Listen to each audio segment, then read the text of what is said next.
Sunday असा plan twist झाला की आज किचन पण सॅड झाली.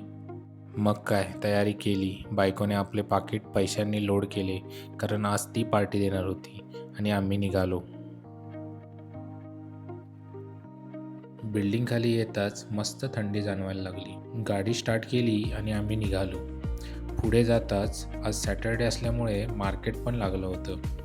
त्यात आज जत्रा पण होती. रस्त्यावर खूप गर्दी होती. प्रत्येकजण जत्रेचा आनंद घेत होतं. कोणी शॉपिंग करत होतं, कोणी फोटो काढत होते. एअरपोर्ट रोड एकदम शांत आणि सुनसान होतं. जसं बेलापूरला पोचलो तसं ट्रॅफिक लागायला लागलं.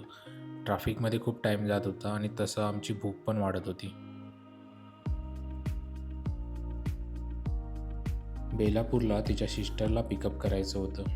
तिला पिकअप केलं आणि आम्ही हॉटेलच्या दिशेने निघालो.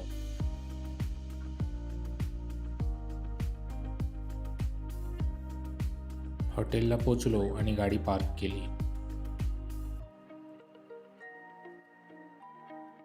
हॉटेलमध्ये शिरताच वाईब भन्नाट. कोकणी पेंटिंग, कोस्टल फील आणि स्मेल असा की भूक डबल.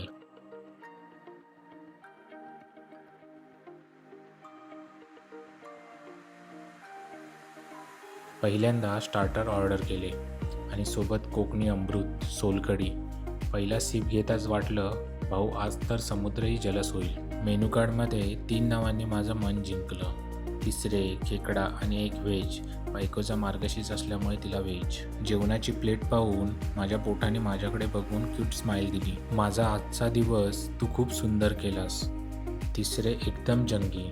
खेकडा तर असा की क्रॅक करताना मला सुपर हिरोचं फील येत होतं. मस्त जेवलो. गावाकडच्या जेवणाचा एकदम मस्त फील होता.